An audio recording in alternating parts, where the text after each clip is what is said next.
Welcome to Bastard Quest. I'm the Game Bastard Kyle. I'm Todd. Corey. I'm Austin. We're playing Space 1999 from Modifius, a 2D20 system about space before the year 2000. The future. Indeed, Todd. You know, from that show. Yeah, I had no idea. But according to Corey, the expert in such things, it was a show. Yeah, it came out in 1975. Starring Martin Landau. And his wife, Barbara Bain, who met on Mission Impossible. Really? Yeah. Yes. The Tom Cruise movie, which was fucking insane. Because neither one of them are actually in that movie. They were just hanging around. It was a British show on for 2 series, as they say over there. They say all kinds of fucking shit. Words. Yeah, it was on the telly. The fuck is that? Telly. It's like a television, but it's made out of horse parts. Oh. Gelatin. It wiggles. Oh, watch the telly while you eat some veggies sitting on your chair bum, isn't it? Chair bum. Slow down there, bungo. No, it first came out in Australia for some reason. They probably thought the Brits couldn't understand the moon. Do you have a moon in Britain? What are they talking about? It's a hanging disc. Oi, someone landed on the cheese wheel. Oh, he's a great winking sky geezer again.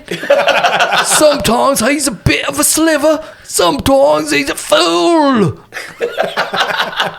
I love that continent. What is it? Country. Island, really. We apologize to all nations. But speaking of island continents, yeah, it came out in Australia first. Australians, they know the moon.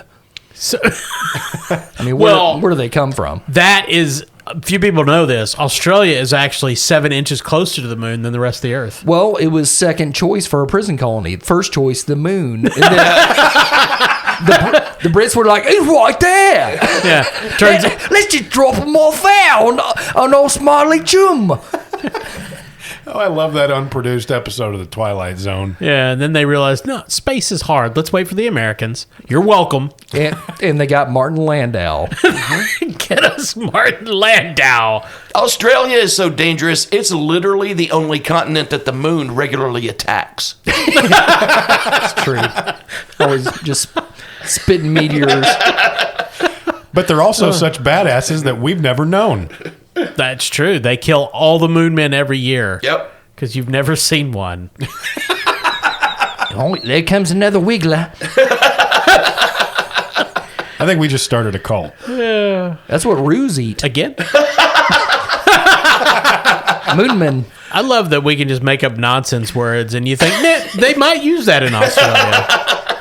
We're writing a prehistory. Yeah. Yeah, for the next generation. After we're going to get wiped out pretty soon. Let's be honest. I do. I hope our podcast is the historical artifact from this era. The only thing that made it. And they take it completely seriously. Yeah. We think it was a podcast about their religion. Why not poop on a bag?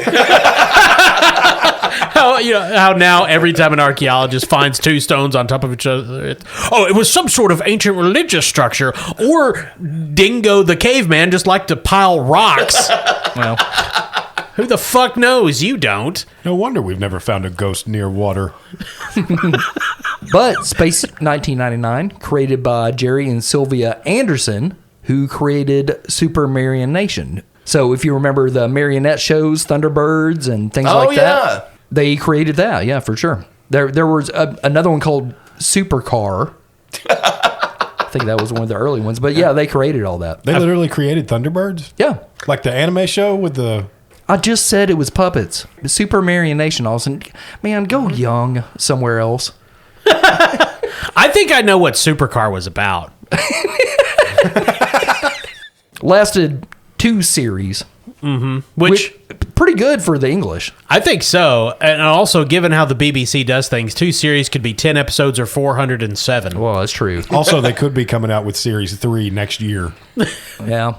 So why Modifius chose this property, I'm really not sure. I don't know. It is actually a pretty good premise for an RPG, because in an RPG, you want to be able to go to new locations, beat new NPCs, fight monsters. And the premise of Space 1999 is that there's an atomic explosion on the moon, which has astronauts and moon colonists on it. The moon gets ripped away from Earth's orbit. It's flying through space. So it's like Star Trek, but with the moon. Right, but Star Trek, we're going on purpose. Yeah. This is more of an accident. And you can't steer a moon. Yeah. Despite what the Brits say. No, they have a steering wheel. It just doesn't work. It's a bit bright tonight. Can you steer that over yonder? Yeah. Well, it's on the wrong side of the moon. They're driving in the wrong space lane the entire way. Yeah, so your characters are all people that are on the moon as it hurtles through the cosmos, having wacky adventures. So I've seen a little bit of the show, and it's been years, but I don't remember what their goal was, because you're not going back to Earth. No. And if you did, the Earth was probably destroyed because the moon left. Can you have a goal if your celestial body you're inhabiting is just kind of hurtling through space? Well, I'm saying the amount of like tsunamis that would be created by suddenly the moon gone, At least one. a big one. Yeah. You only really need the one. Yeah. But I feel like if you're on the moon hurtling through space, Austin, your goals can be whatever you want. Mine would be to not get tetanus. Honestly, this really seems like something that would be in a board game, because this can only end horrifyingly. If I remember correctly, what they were trying to do on the show, like the ultimate goal was to find... God and kill him. Yes. So Star Trek. Is that 5 or 6, I guess? And it turns out that God is a giant baby. Yeah. But no, I think they were just like hoping to find an inhabitable planet or something that they could, space jump from. Well, they're humans. They're like, let's find some place and fuck. Yeah. That's every goal of every... Of anything Martin Landau's in. Yes. And Yeah. it's just walking sex. That God, dude oh. was fucking everything in Ed Wood. Oh my God. But they did introduce aliens eventually in the show, apparently in series 2. And I looked at a picture of the alien. It's a lady.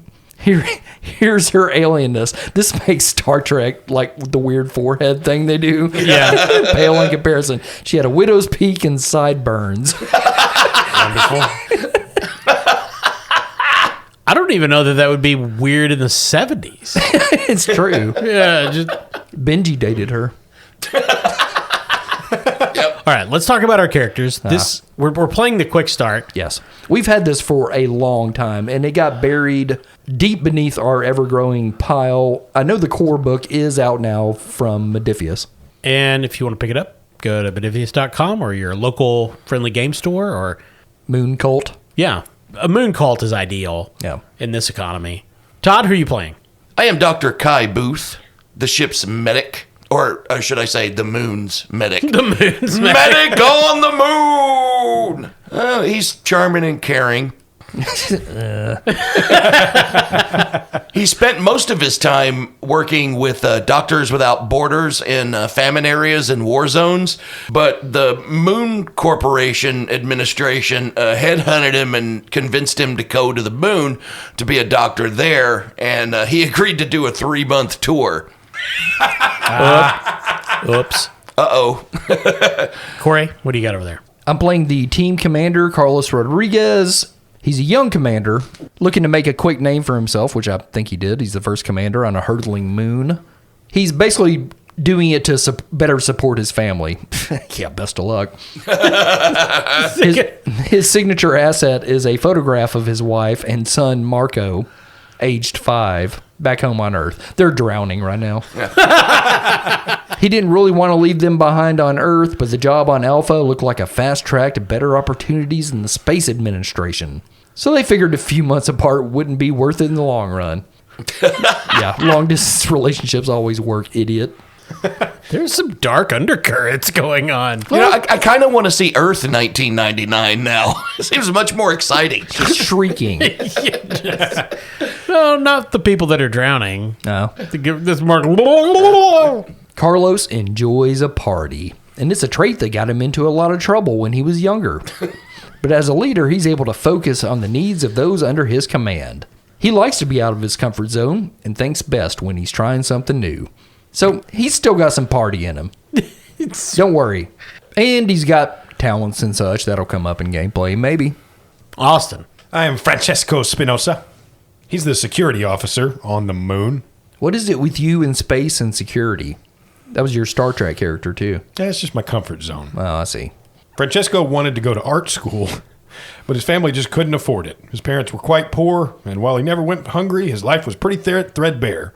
I've heard this story before. There was a young German man who had similar dreams and turned to violence. But enough about Werner Herzog. Hey. Anyway, he applied to the military and distinguishes himself enough to land on Moonbase Alpha. And he sends money home to his folks. It's going to increasingly take a long time to get there. So each character, as you might suspect, has stats. Yeah, we played many 2D20 games before from Modiphius. If this is your first time listening, we've played Octon Cthulhu, Dune, Conan, Fallout. But no, it's a great system. We really enjoy it. It really fits our dumb style. Also Star Trek. Yeah, where you played a security officer who was also a soon-to-be Nazi. So anyway, so this one you have your attitude, and that is sort of the core of your character. You've got bravery, compassion, dedication, improvisation, mystery, and perseverance. Or maybe perseverance. I don't know how they pronounce it in England. bit of a perseverance, ain't it? Then you have skills: command, flight, medical, science, security, and technical. And for each... Don't take my technical. Spice bucks. I think it's skiance. I think that's the Britishism here.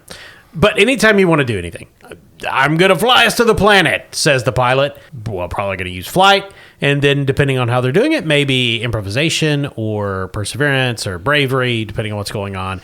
And if you have focuses in a particular skill, well, like in any other 2D20 system, that increases your crit range. And everybody will have talents, which typically those modify die rolls to one degree or another. Does everybody else have a signature asset at the bottom? Yeah. I have this little book I wrote. It's called Mein Kampf. Austin. Wow. Too soon. They're leaning into that. No, he has a set of drawing pencils he uses to make sketches. I got a stethoscope. Yeah, and of course I've got my photographs of my dead wife and child that I think are still alive. Oh, good Lord. Yeah. They technically might not be dead yet. I will not be doing the Call of Cthulhu thing I did with a character that had a picture of his dead wife. So the quick start actually begins while the moon is in its normal orbit around the Earth. Ooh. Before the great disaster. Oh, which so of course we're your gonna see character. how this happens. Yeah. And our friend Zapsky on the Discord, I posted that we were playing this tonight, and he sent along some nice gifts. The date of the moon explosion, 9/13/1999. Oh. So better than 9/11. Predated. Oh. And probably stopped the actual 9/11 from happening because the trade centers got flooded. Yeah. First responders didn't even bother. There's actually people jumping onto the World Trade Center. Quick, get to the moon, catch it! Catch it! Get up there, Charles. If you're not aware, the core mechanic of all the 2D20 systems is you take two 20-sided dice, you're going to add two abilities together. So in this game, it'd be one attitude and one skill. They'll each have a score between 1 and 9, I guess, in most cases, though rarely do they go up that high. You'll add those together. So if you were going to fly through a meteor shower, you'd use bravery and flight. If you had a 5 in bravery and a 5 in flight, you got a 10. You roll 2d20. If you roll under a 10, each die that goes under a 10 is worth a success. If you roll a 1, that's 2 successes, and you're generally going to be trying to roll at least 1 or 2 successes each time. For harder rolls, you might need 3 or 4. Yeah, and the aforementioned focuses increases that range. Yep. For example, I have a 6 in security with a focus in pistols. So 6 and under, that is very high for Modiphius. Usually it kind of increases at like 3 or 4 max. Yeah. Dear Lord, I've got one at 7. Well, I've got an attitude at 8. Well, I guess it's more treacherous, moon flying through space and such. And part of Modiphius' kind of signature mechanic is the inclusion of usually one open-ended ability. In this one, it's attitude. In Dune, it was motivation, where, like Kyle said, you can kind of choose what your motivating factor is, and therefore kind of have a little bit of a say in how difficult the task is, but still basing it all in character. Right. For example, if I had a very low score in flight, maybe I could use improvisation as the pairing attitude with that. Yeah. Also, Kyle, I've noticed that there is something called Spirit that has a number next to it. I have 6. Yeah, same. So Spirit is, I have not seen them do this before. Spirit is both kind of your hit points and your fortune mechanic. Okay. Oh. Yeah. So if you want to, you can spend 3 points of Spirit on a test to add what they call determination. Oh. Yeah. So, and that is basically fortune as we're familiar with it from Octon Cthulhu. Oh, goodness. Yeah. You can take a D20, put it on the table as a 1, right? And then if you do it after test, you can reroll as many or as few of your dice as you want. That is the fortune mechanic from Octon Cthulhu. So if you want to do that, you can do it with Spirit. It takes 3 of them. God, that's pretty brutal because I think Todd and I both have 6. I have 6. Jeez. That's fucking expensive. God. Yeah. No Diffius. Now, in combat is pretty lethal. So if you basically lose a combat roll, you have to spend a Spirit to not be defeated, basically. Okay. Oh, okay. So is combat generally consisting of just like one round? Well, not necessarily. I mean, if you're just whiffing, it could go farther. But essentially, each time you would get hit or what have you, unless you want to be defeated, which doesn't necessarily mean death, you have to spend a point of Spirit. There's one additional twist. If you choose to be defeated, essentially meaning you have at least 1 point of Spirit remaining and you accept defeat, well, you are defeated, but you get to add a favorable condition to the terms of your defeat. So the example they give in a conflict, you're trying to render a character unconscious. If the opponent chooses to be defeated, they can't say, oh, I'm secretly awake. No, because they were going to get knocked out. So they're knocked out. But their favorable condition could be they might destroy a piece of equipment as they pass out. They wake up earlier than expected. They Dream about ice cream. Yeah, it was all a dream from Dallas. Yeah. Or maybe they delay the enemy long enough that a friend gets away. Or this is just a St. Elsewhere spinoff. That's in here. The Tommy Yeah. Weisenhall, what was his name? I can't remember, but yeah, just a kid staring into a snow globe. Yeah, man. We're putting out some references for the... Trying to say, I'm loving these show references. Stay tuned for a game from Rowan, Rook, and Deckard for Scarecrow and Mrs. King. No, it just says to trigger the St. Elsewhere ending, spend all Spirit. Got it. Then buy a gun. I don't... What? No, but yeah, Space. that's the rules. Them's the rules. Really quick, just want to throw in there one of my talents as a combat medic. Since we're talking about Spirit, I can give either Austin or Corey a Spirit. Oh, I thought you were going to say it's one of your favorite movies. You're a big horse guy. Not sick enough. No, it's the band Spirit. There we go. But Bringing yeah. in all the references for Gen Z. Yeah. Yeah. But anyway, the drawback is I lose one of my spirits when I do this, and it costs both of us an action for that round. Damn. God damn. These are expensive fucking saves. Yeah, this is quite a bit different. I mean, every D20 game has little differences here and there. That is very different. This honestly makes me wonder where in the timeline of Modifius releases this game falls. This is late stage Modifius. Yeah. You know what else was an expensive save, Austin? It's when CBS was going to cancel the Lou Grant show. But there was a letter writing campaign, and they kept it for another season. Yeah. Well, so Space 1999, if my understanding of the show is anything close to accurate, is fairly dark. It is not a bright and cheery show. I think there were a lot of horror aspects, like a very dark show, as you said. I just like saying the same things you do. That's fair. Momentum works, as far as I can tell, exactly like Momentum does in That's other... another meta currency that's in all Modifius games. Yep. threat, which the GM gets, works the same way as it does in 2D20 games. You can, if you don't know, momentum, players can earn it, and they can use it to get more D20s. They can add traits. Basically, say our difficulty is a 1 and we get 2 successes, we get a momentum. Yep. And the GM does similar things with threat. He can throw them at players.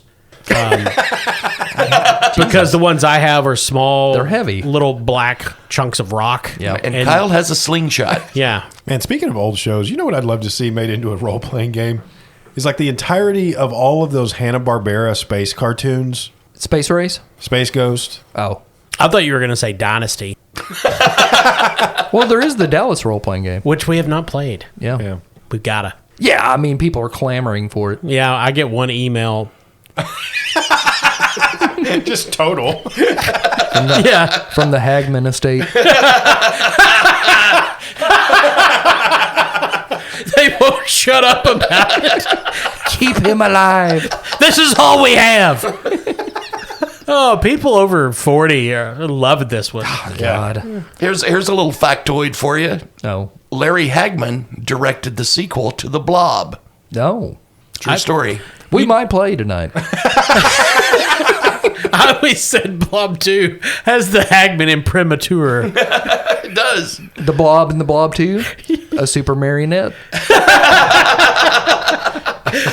You're on the moon. You're at Alpha Base, Moonbase Alpha. Because while it was horror, they weren't that good with names in the 70s. It is September 13th, 1999. Nobody's hit the World Trade Center yet. But you don't know. It could happen anytime. No, you're in Moonbase Alpha, which is this big moon base on the moon. It is multinational, this sort of idealized future that they thought was going to happen in the 70s because they were stupid. Todd, what does your character do at Moonbase Alpha? Allow me to introduce myself. My name is Kai, Dr. Kai Booth. I am the doctor. So he does the monster mash, is what you're saying. Exactly. Very good grab. Yeah. Well, here's my thought process on that, okay? Yeah. Martin Landau played Lugosi, and then I just, Karloff can eat my shit! And I was like, well, I'll just do Karloff. I see how you got there. Yeah. So when our scene opens, where is Dr. Kai and what is he doing? He's polishing his stethoscope. In his cabin. Okay. So the doctor is in his cabin. He has this large window that looks out on the lunar surface, even though no sane moon base would have that. He's counting down the days because he's only supposed to be there for 3 months. Oh, yeah. He leaves tomorrow, actually. Yeah. Austin, what about Francesco? As the camera pushes in on Dr. Booth's view, it pulls back out and we see that Francesco Spinoza is also admiring the same lunar view, but he's painting it. Oh, I see. Or rather sketching it with his color pencils. I see. And where in Moonbase Alpha is he when he's doing this? Outside. All right. You actually called it. Major miscalculation on my part. Well, he's in the largest spacesuit they have, as my character is played by Lou Costello. Oh. Corey, Yes. what about the commander, Carlos Rodriguez? He's walking around, Yeah? Yeah. checking in on stuff. No, he's a very affable commander, going back to his party days. He's walking around, talking to ensigns, talking to cleanup crew, talking to everybody. He chats with everybody. Hey, how's it going? Yeah. Need anything? Hey, meet me up later. We'll do some shot scares. Rodriguez. I'm sensing finger guns. Pachow. You see other members of the crew around, of course. Yeah. Corey, there's Miriam Alien and John United Kingdom, Yes. Denise Richards, Hello. As a nuclear physicist. a child, Austin. Don't is be ridiculous. 1999. Yeah, she's a child actor. And John United Kingdom comes up to Commander Rodriguez. Hold on, let me get a translator. Why, sir? He's from fucking Akron. He does indeed bring up a translator, but as this is the 70s show, it's like an Etch-a-Sketch that's just been crudely production designed so that it looks different. Everyone thinks I'm English, but my parents immigrated to Ohio after the Great Otter Famine of 1983. So many Englishmen starved that winter. Well, you know what I say. Well, you know what you oughter do. Oh, that's a sore spot, Commander. Shots with your commander after we get off. High five, UK style. All right, sir. Again, I'm from Ohio. It's the back of your hand. Oh, Oi. from Ohio, once again. But, sir, I did want to say that as part of my job being a person here... Oh, by the way, did you check the moon no explode lever today? Well, about that, I've been picking up a lot of unusual magnetic radiation coming from our massive one of our massive lunar nuclear waste deposits that we have for some inexplicable reason. Right. And there's a lot of radiation coming off that, and I think that's probably not great. Well, just turn it off. Oh, the sensors? Yeah. Call maintenance. I don't... All right, sir, I'll call maintenance. And he goes marching off. All right. Hey, Brent. Yeah! Shot skis later. Okay, man! You ready to get malorted? Yeah, UK high five! I can still party, though. I gotta go! I miss my wife. Somebody's calling me and I'm maintenance. Oh, yeah. Take care of that. Shot skis later. Dr. Kai comes out of his room and comes across the... Holy shit, that stethoscope is bright. Yes, I've been shining it all morning. Oh, thank God this is my last day aboard this moon. Well, we're gonna miss you, Doc, I'll tell you that. But you know what? Tonight when we get off, around moon 9:30. Yes. Shot skis. Shot skis. Shot skis. Hey, what's all the commotion over there? Trying to paint this masterpiece. Did that come from outside? I thought I heard a tapping at the window. Francesco had forgotten once again that no one could hear him outside his helmet. You just see this guy just mouthing words while they're... Well, actually, the camera pans over to him and he's fogged up the glass. Hymns once in.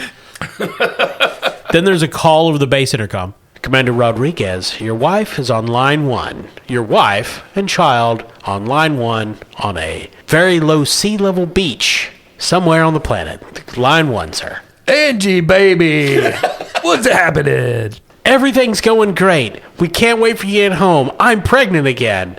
That is fucking dark, Kyle. God damn.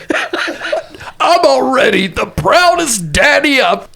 Young Marco just spit an image of me and your dad.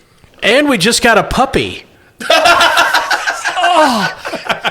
A beagle, like we talked about. Yep. Oh, And he has a sister. oh, we're going to do shot skis with those dogs. Yep. You remember when we got married, we did shot skis? I do. We didn't even kiss. Which was odd. Just shot skis. Yeah. And then no rings, we just dipped our fingers in shot skis. Yeah. Party young when we were younger. We got a lot of people at the wedding ask me about it, actually. I still got it. Yeah. Yeah, I'm going to show you when I get home. I'm going to put a third baby in there. Okay. And I want to adopt, too. Via sex this time. I've already found a baby via adoption. Actually, I have it with me. This time I'm not going to pour a shot of my sperm. And then suddenly the call is cut off as Moonbase Alpha rocks back and forth, and there's the sound of a massive explosion from somewhere, but it doesn't seem to be within inside the base. Damn, the club's open already? All right, shot skis. Hey, what's going on? Alarms are going off, and you see a massive mushroom cloud coming up from the side of the moon. See Francesco get jettisoned off the surface. And the voice of John United Kingdom comes over the intercom. Sir, we've had an explosion at Lunar Nuclear Waste Site 1. A massive explosion. If Lunar Nuclear Waste Site 2 explodes, it will throw us away from the Earth's orbit and we'll be hopelessly lost in space for at least 2 series.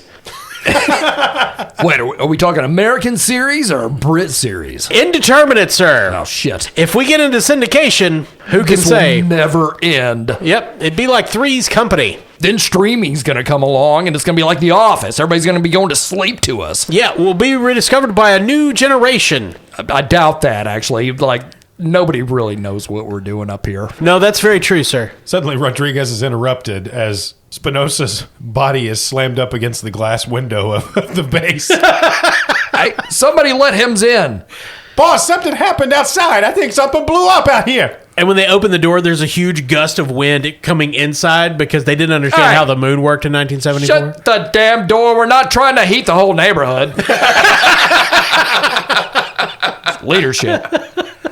Excuse me, Commander. Doctor. Since there appears to have been a very large explosion here on the moon, and I am supposed to go home tomorrow, they're expecting me in Canada, Doctors Without Borders. I'm supposed to be a field medic for the Great Syrup Wars. Oh, yes. I was wondering if you could teleport me back to the Earth. I'll see what I can do, Doc. Got some other important things going on, but trust me, I want to get you down to General Jemima as soon as I can.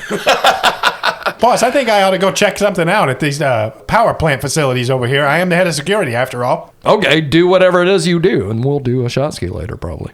I don't really like. Oh, you've never asked me that before. I don't really like that guy. Excuse me, Commander, once again, but considering the explosions and whatnot, perhaps we should do shot skis right now. So Miriam Alien, her voice comes over the intercom. She's one of the leading scientists. Yeah. As the audience, they know she's an alien because of her sideburns. But as characters, you're all completely oblivious to that fact.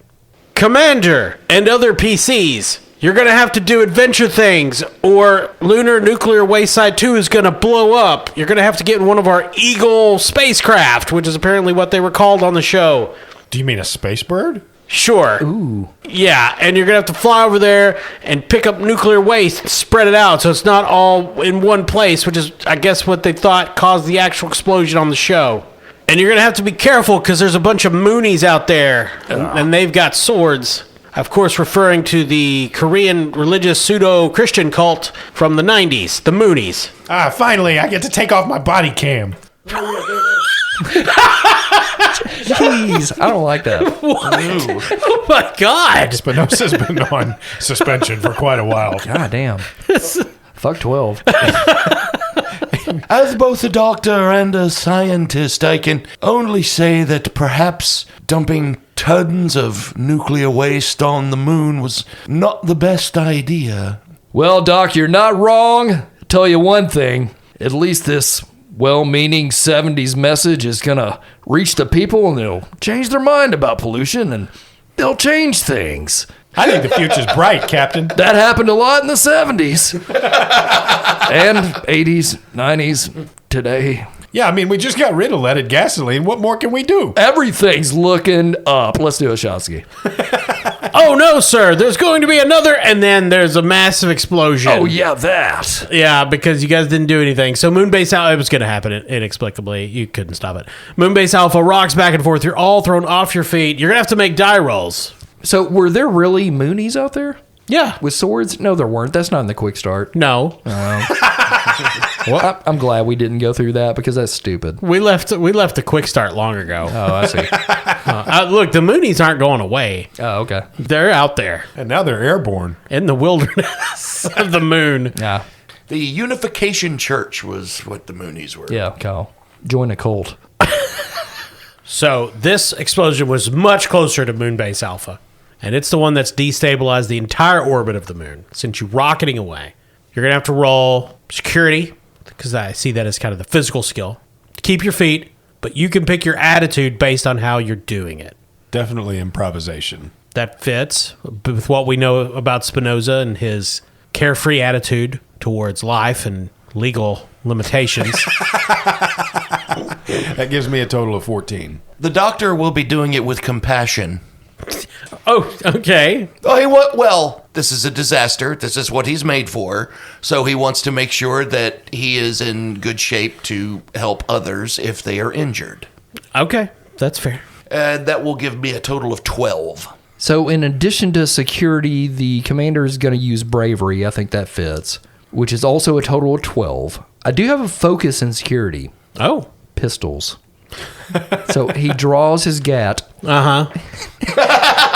Everybody, do your jobs. Strangely, doesn't help here. Oh, okay. Yeah. Everybody roll your dice. Roll 2d20. All right. I got a 16 and a 2, so 1 success. Okay. 14 and an 8, so 2 successes. I got an 18 and a 20. Oh, hello, doctor. Are you going to spend some spirit or be defeated? I think it's a little too early to be defeated. I got a whole stack of extra characters over here. True. So I can spend 3 spirit. No. You only have to spend 3 spirit to do a dedication, which is like fortune from Octo Cthulhu. To not be defeated, you just have to spend 1 spirit. I will do that. Yeah, you basically just lose a hit point. Yeah. You fall and hurt your knee. Right on the stethoscope. Oh, yeah. It's not that shiny anymore. But otherwise, you're okay. Cool. Spinoza and Rodriguez keep their feet. But Austin, you roll 2 successes, so you gentlemen get a momentum. Okay. Now, is this like other Modifius games where you automatically start out with like 2 for every player? Oh, in terms of threat, I just took 3. I figured that would be enough. Oh, thanks. Yeah, you guys haven't been on your best lately, and so there's 1 momentum on the board, which is good because you hear battering from one of the doors, one of the hatches, and you hear a bunch of Moonies saying, "Oh, we got you now! We're off course! Just as we planned, Moonies!" Oh, this is a fine pickle we gotten ourselves into. Everybody stand back. I'm going to get my guns out. So, the moon is off course. Chaos reigns inside Moonbase Alpha. There's fires, people screaming and running, people injured. Maybe Mooney's outside. Maybe it's a practical joke. You don't know. Lock the doors. They will not have our heat. so this will fix it. He's a dad. Well, he was. Oh, yeah. You see the Earth just explode. Ah, shit. Actually, the damage to Earth seems somewhat limited. You see it? It doesn't look that bad. There's just one specific beach that was just completely overwhelmed. Angie. That's what we call firing Chekhov's gun. Yeah, that beach. Oof. And Well, then, does my focus and pistols help here? no. Well, yeah, if you want to end it all. Well, if it's any consolation, she didn't die alone. Yeah, and if the tidal wave, good Lord. I don't like Cop Austin. Jesus. But if it wasn't for the tidal wave, a huge chunk of the moon that was blasted off by the explosion hurtles towards the planet and hits that beach. I understand this was a dark show. And you hear some of the Moonies go, "Oh shit!" Wait, shouldn't they be sending Bruce Willis and Steve Buscemi to that moon rock to stop it from crashing into the Earth? Well, they hadn't been born yet, Todd. They filmed this in the 70s. Oh. Come on, They were born. use some science. They were little. It's actually my son was Steve Buscemi. Oh, no. All right, so chaos reigns inside Moonbase Alpha. What are the 3 of you doing to try to get things back under control and get everybody calmed down? Well, I'll tell you one thing. I don't think I'm ever going to forget 9/13. Doctor. Yes? Let's go ahead and fast forward through some shit here and how the future of our nation is going to be. Go ahead and start spreading vaccine misinformation. Let's get the dumb people riled up. Security officer, Yes, I got the blue stripes ready, sir. go ahead and get the Space Patriot Act going right now. Create a paramilitary police force. Profit. Yes, sir. I already had confiscated everyone's communicators weeks ago. Okay, good. Excuse me, Commander, but anyone who was near the explosion and exposed to radiation has been quarantined. All right, shoot them all in the head. Oh my God. I'm mourning. Now, this is when I believe we hang up the banner that says mission accomplished. No time for shot skis yet, bro. I like this new phase of Captain Rodriguez. In the background, you just hear shots. After shot, after shot, after shot. That's what he meant by shot skis. Yeah. Give them all a shot ski. 2 in the back of the head. The doctor returns covered in blood. Yeah. What is going on?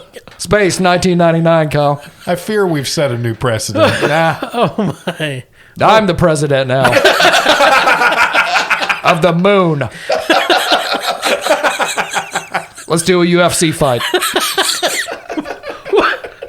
If it's all right with you, Captain, I'm going to the lab. I'm going to immediately begin work on some sort of vaccine that will make things worse. All right, it was my idea. If this is your first episode of Bastard Quest, it's generally not like this. He's lying. Well, that's fair. Yeah, boss, I think I better go to the nuclear plants and make sure we can somehow shut down whatever it is that's blasting us out of orbit. Yeah, turn off anything that doesn't need to be on. Have you seen the fucking power bill? Oh, and yes, and while you're there, take your colored pencils and your paper and draw a sketch of it so we can always remember this moment. Picture pages. Yeah, I already made one. Which one of you wants it? I haven't signed this one. Somebody call a country music guy. Do you remember when the moon stopped turning? Kyle's just checked out. I was just checking the stock index. Yeah, the price of moon has gone down quite a bit. Yeah. There's a message over the intercom from John, United Kingdom. No. Sir, Lunar Radiation Pit 3 is a major problem. If it explodes, the moon will crack in half, and we won't play this anymore. All right, Johnny UK, turn that one off too. No, sir. You're Kill anybody that gets in your fucking way. Space. Oh, all right. Hold on. And you hear him walk away. Clump, clump, clump. Hey, Hill. Yeah? Oh, no. Fuck you. Wow. Yeah, blam, blam, blam. Kick, blam. Well, we're down a ramp, Corporal. Then you hear, clump, clump, clump. All right, sir, I'm back. But seriously, Site 3 is a problem. Okay, send Mary. Oh. They might not be able to go. They called in sick. She's sick. Of course, that's Patreon member Mary Hill. Thank you, Mary. That's okay, boss. I'm on it. All right, Austin. And he just bounds off through very little gravity, headed toward the third nuclear site. Well, you know that according to the Quick Start adventure, you're supposed to take the Eagle kind of spaceship to pick up the big radiation blocks and move them around. Oh. Oh, okay. Yeah. That's definitely a job for someone like me. Everybody look at the numbers. Who's got the best flight? Mine's a 5. I have a 4. Hold on. I wrote it in my hand and it washed off them.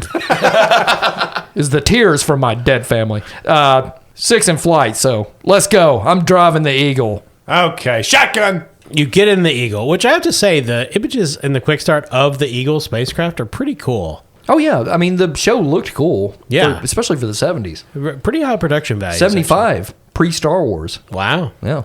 So you get in the Eagle. Star Wars ripped them off. You're putting on spacesuits Fucking Kathleen Kennedy. and doing space stuff. Fuck J.J. Abrams. Fucking Disney. Somebody left a bottle of gin in the co-pilot's seat.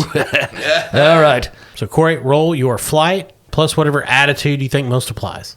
Well, I guess that'd be bravery once again. Yeah. There's nuclear fallout spreading across the exterior of the moon. Okay. I do have a focus in space pilot. I think that applies here. You are piloting in space. Okay. So that seems reasonable. Okay, so anything 6 and under is a crit. Oh, goodness. Is there a difficulty number? This is difficulty 2. There are nuclear winds racing over the surface of the moon. And if I remember correctly, you can assist in this game like you can other games. Like if one of them wants to assist me, they roll 1d20 Yes. with their 2 attributes or what have you. Yep. And provided you get at least 1 success, you get to count theirs. Right. Sir, if you think it'll help, I can use my stethoscope and make sure your heart rate is not too fast. Why don't I just use this other joystick here? And as he says that, he sits in the co-pilot seat because he's going to assist.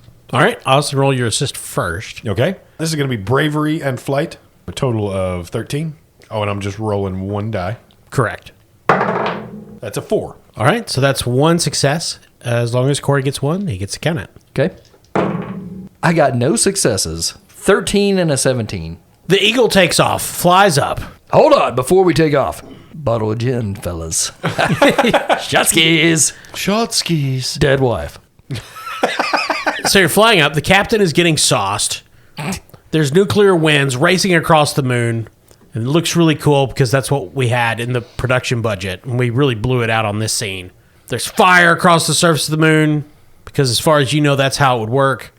And you're approaching Lunar Nuclear Waste Site 3, which is packed with just the classic 100-gallon drum, metal, stacked up high, full of nuclear radiation. They've all got the big hazard logos on them.